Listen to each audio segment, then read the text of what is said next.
Hello friends, ये है 5th chapter का सेकंड पार्ट। ब्राह्मी लिपि को सर्वप्रथम किसने पढ़ा? James Prinsep. पत्थर पर प्राचीनतम शिलालेख किस भाषा में थे? प्राकृत। वह स्थान जहाँ प्राग अशोक ब्राह्मी लिपि का पता चला, अनुराधापुर। सम्राट अशोक ने अपने राज्याभिषेक के कितने वर्ष बाद कलिंग पर विजय प्राप्त किया था? 8 वर्ष।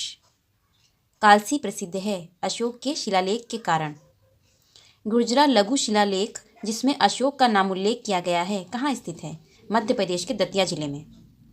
निम्नलिखित में से किस देश से अशोक का कोई अभिलेख नहीं मिला है? तो कहाँ कहाँ से मिला है? अफगानिस्तान, भारत, पाकिस्तान, लेकिन श्रीलंका से नहीं मिला है। नेक्स्ट, अशोक का निम्नलिखित में से कौन सा एक अभिलेख कनक मुनि बुद्ध के अस्तित्व को प्रमाणित करता है? निगाली सागर स्तंभ अभिलेख। नेक्स्ट, सारनाथ स्तंभ का निर्माण किया था अशोक ने। किस शिलालेख में अशोक ने अल्प व्यय तथा अल्प संग्रह को धम्म का अंग माना है? 7वें। अशोक का द्वादश शिलालेख क्या आदर्श प्रस्तुत करता है? धार्मिक उदारता का, सभी संप्रदायों के सार की वृद्धि का, दोनों ही। नेक्स्ट, अशोक के स्तंभ अभिलेख लिखे हैं केवल ब्राह्मी में। निम्नलिखित में से किस अभिलेख में अशोक ने अपनी प्रसिद्ध घोषणा की, सभी मनुष्य मेरी प्रजा संतानें हैं? पृथक कलिंग शिलालेख प्रथम। नेक्स्ट, अपने साम्राज्य के उत्तरी पश्चिमी भाग में उत्कीर्ण राजाज्ञाओं के लिए अशोक ने किस लिपि अथवा किन लिपियों का प्रयोग किया था? अरमाइक, ग्रीक एवं खरोष्ठी।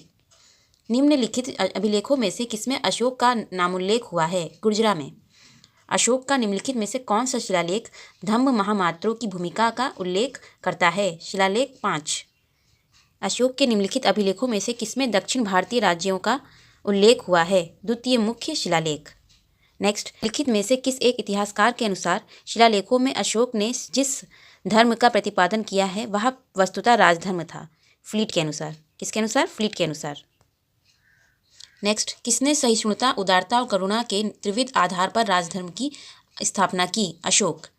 निम्नलिखित राजाओं में से किसने संघ भेद करने वाले बौद्ध भिक्षु एवं भिक्षुणियों के लिए कठोर दंड का विधान किया था? अशोक। चंद्रगुप्त मौर्य के शासनकाल में पाटलिपुत्र का प्रशासन एक समिति द्वारा संचालित होता था जिसके सदस्यों की संख्या थी 30। नेक्स्ट, निम्नलिखित में से कौन स्रोत मौर्यों के नगर प्रशासन का विस्तृत विवरण प्रस्तुत करता है? मेगस्थनीज का इंडिका। मौर्य काल में एग्रोनोमोई अधिकारी निम्नलिखित में से किस क्षेत्र से संबंधित थे? मार्ग निर्माण। नेक्स्ट, अर्थशास्त्र के खानों के अधीक्षक को कहा गया है? अकारा अध्यक्ष। अकारा अध्यक्ष। नेक्स्ट, पौतवा अध्यक्ष का कार्य किसका निरीक्षण करना था? नौका। नेक्स्ट, मौर्यन मंत्री परिषद में निम्न में से कौन राजस्व इकट्ठा करने से संबंधित था? समाहर्ता। मौर्यकालीन प्रशासकीय केंद्र समापा का समीकरण किससे किया जा सकता है? जौगड़। निम्नलिखित में से कौन अशोक के शासनकाल में सौराष्ट्र का गवर्नर था? तुशाप। नेक्स्ट, निम्नलिखित में से राज्य के सप्तांग सिद्धांत के अनुसार राज्य का 7वां अंग कौन सा था? मित्र। कौटिल्य के अर्थशास्त्र में उल्लेखित संस्था शब्द का संबंध था गुप्तचर व्यवस्था से। निम्नलिखित में से कौन समुद्र से समुद्र तक, बंगाल की खाड़ी से अरब सागर तक विस्तृत प्रथम साम्राज्य था? मौर्य। मौर्य काल में दंड विधान थे काफ़ी कठोर। नेक्स्ट, अशोक के शासनकाल में कुमार कहाँ नियुक्त थे? कहाँ नियुक्त थे? तक्षशिला, तोसली एवं उज्जैनी। नेक्स्ट, राजयुक्त थे मौर्य शासन में अधिकारी।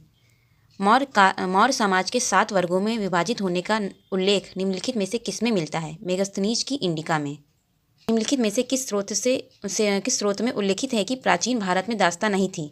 मेगस्थनीज की इंडिका। निम्नलिखित में से कौन सा अभिलेख ऐसे 2 धान्यगारों के निर्माण का उल्लेख करता है जिनका संकट काल में उपयोग किया जा सके? सोगौरा ताम्रपत्र। अर्थशास्त्र के अनुसार सीता अध्यक्ष का संबंध था कृषि से। सार्थवाह किसे कहते थे? व्यापारियों के काफिले को। अदेव मात्रक भूमि क्या थी? वह भूमि जिसमें बिना वर्षा के अच्छी खेती हो सके। द्रोण एक माप थी अनाज के लिए। बिंदुसार के दरबार में सीरिया के शासक एंटियोकस प्रथम के राजदूत के रूप में मेगस्थनीज के स्थान पर कौन आए थे? डायमेकस, जिन्हें डाईमेकस भी कहते हैं। नेक्स्ट, आधुनिक देवनागरी लिपि का प्राचीन रूप है ब्राह्मी। नेक्स्ट, सांची का स्तूप किस शासक ने बनवाया था? अशोक। अशोक द्वारा स्थापित सबसे सुरक्षित स्तंभ है लौरिया नंदनगढ़ का।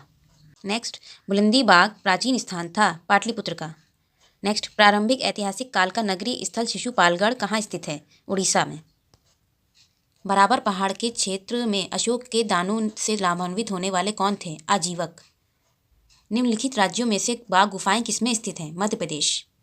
निम्नलिखित में से कौन महाबोधि वंश में वर्णित 9 नंदों में से नहीं है? तो कौन कौन है? गोविशानक, दशसिद्धक, कैवर्थ। महानंदिन नहीं है। कौन नहीं है? महानंदिन नहीं है। ये और दिए हुए हैं, एक्सप्लेनेशन में देख लें। नेक्स्ट, नंदों का उल्लेख करने वाला प्राचीनतम अभिलेखीय प्रमाण कौन सा है? खारवेल का हाथी गुम्फा अभिलेख। नेक्स्ट, मौर्य काल में तक्षशिला के प्रसिद्ध शिक्षा केंद्र के द्वार किन वर्णों के लिए खुले थे? ब्राह्मणों, क्षत्रियों और वैश्यों के लिए। फ्रेंड्स, यहाँ से ये 5th चैप्टर कंप्लीट हुआ। नेक्स्ट चैप्टर हम नेक्स्ट वीडियो में शेयर करेंगे। पसंद आए तो लाइक कीजिएगा, सब्सक्राइब कीजिएगा और शेयर कीजिएगा। धन्यवाद।